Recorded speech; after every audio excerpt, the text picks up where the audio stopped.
topik yang mungkin menjadi tanda tanya. Nak pakai piston flat boleh, nak pakai piston dome boleh, semi dome boleh, tak ada masalah. Apa benda yang jadi dekat kita punya enjin. Kau berlagak macam engkau tahu semua, padahal kau cikgu, kau sahut sini sana. Tak berlanjang, tak perlu kemadu, cukup channel ambil saya. Okay guys, Assalamualaikum warahmatullahi wabarakatuh. Saya Airport selaku Ketua Technical Espada R&D Team.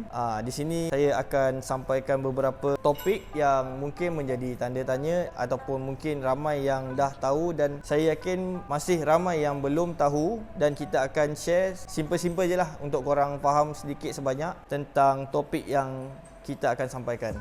Yang pertama sekali, kita punya objektif adalah untuk menyampaikan info-info yang memudahkan foreman di seluruh Malaysia ni lah. Mungkin banyak yang masih buat kerja tapi tanpa mengetahui apa yang dibuat, ataupun tak berapa faham, mungkin hanya pasang, dan banyak lagi yang perlu dipelajari lah. Mungkin kita pasang jadi tapi kita tak tahu kenapa kita pasang tu boleh jadi macam tu. Dan detailing di setiap kerja yang kita buat lah. Mungkin ramai yang buat tapi masih tak berapa detail lah, dan harap kita punya ilmu ni dapat diterima dengan baik lah, sebab kita hanya mahu menyampaikan ilmu yang bermanfaat kepada semua. Yang pertama sekali adalah topik CR. CR ni apa? CR ni adalah compression ratio. Senang kata, kalau nak faham, kompres dekat dalam blok dengan head. Kat dalam tu kita panggil CR lah, static CR. Kalau dynamic CR itu kita tolak tepi.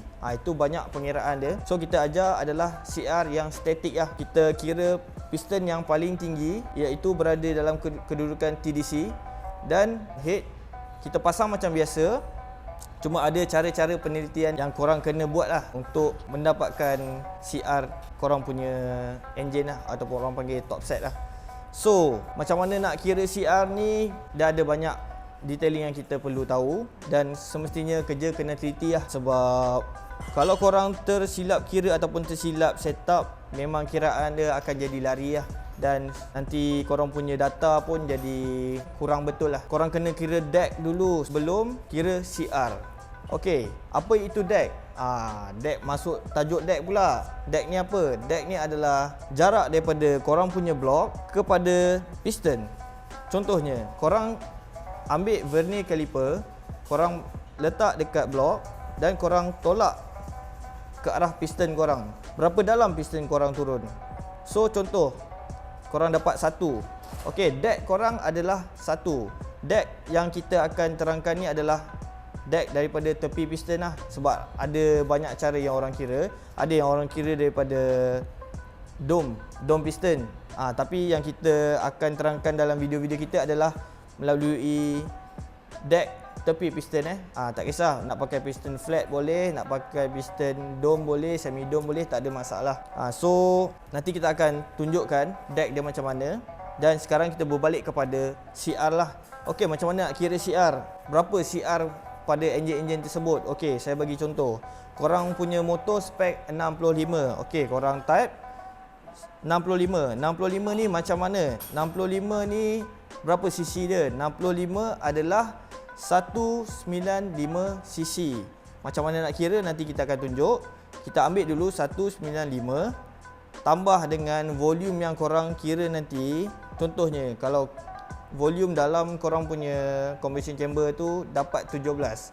So korang ambil 195 tambah 17, dapat jawapan 212, korang kena bahagi balik dengan 17. Dapatlah 12.47. Okey, 12.47 kita bundakan jadi 12.5 lah.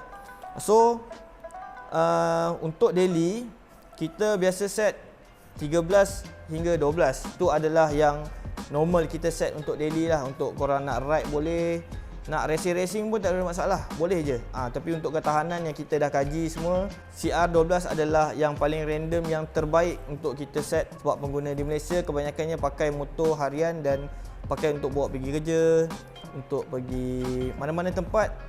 Orang panggil apa? Hari-hari kita pakai lah. Apakah perlu kita kira CR? Kenapa perlu dan apakah yang terjadi sekiranya kita tak kira CR lah? Okey, kalau korang tak kira CR, dah tentu korang tak tahu lah CR korang berapa. So bila korang tak tahu, sekiranya terlampau rendah, korang punya motor akan jadi kurang power lah. Dan sekiranya terlampau tinggi akan membahayakan dan merisikokan korang punya enjin lah.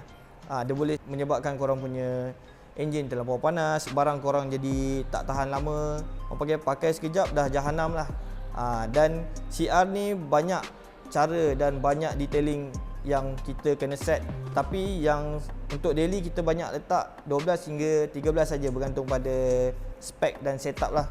Yang nak setup tinggi-tinggi tu itu kita letak tepi, yang tu untuk lain punya setup. Yang ni kita bagi tahu untuk daily yang senang untuk korang faham lah. Seterusnya topik yang orang akan tanya adalah diecam lah. Sebab banyak bengkel dalam Malaysia ni dan berapa kerat je yang buat diecam. Orang panggil apa, melakukan kerja-kerja diecam ni lah. Cuma sekarang ni dah alhamdulillah ramai yang dah mempelajari diecam ni, dan kalau boleh 2022 ni kita nak semua belajar diecam lah, supaya korang faham dan korang tahu apa benda yang kita buat tu dan kenapa perlu diecam. Alright.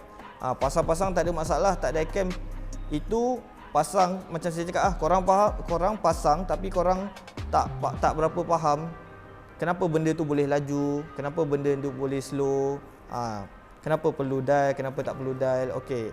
Diecam ni adalah mencari degree dan menentukan degree apa yang kita nak. So macam kita dah cari, contoh kita dapat 45 dengan 55. Alright. Dia punya jarak dia 10. Intake close dan valve exhaust open. So dia punya tu dah tak sama. So kalau kita nak tahu benda tu sama tak sama, kita kena kira lah sudah semestinya. Dan kalau kita nak bagi dia balance, kita kena adjust menggunakan timing gear adjustable lah. So banyak benda yang korang kena tahu berkenaan kalau korang nak diecam, barang apa yang korang perlu ada, macam mana cara korang nak cari. Benda tu sangat detail dan kita boleh belajar, tak ada masalah. Sebab semua orang pun belajar daripada zero. So harap nanti apa-apa video yang kita akan sampaikan, kalau yang mana korang tak berapa faham, korang boleh tanya soalan lah. Dan kita banyak video, kita punya instruction banyak lebih tertumpu kepada foreman sebenarnya. Tapi kita nak penonton-penonton, iaitu penonton tu selaku pengguna motosikal lah, diorang pun faham apa benda yang terjadi dekat motor diorang, apa benda yang foreman buat. So tak adalah kita naik motor, kita pergi hantar motor, buat spek besar-besar tanpa kita tahu apa benda yang jadi dekat kita punya enjin.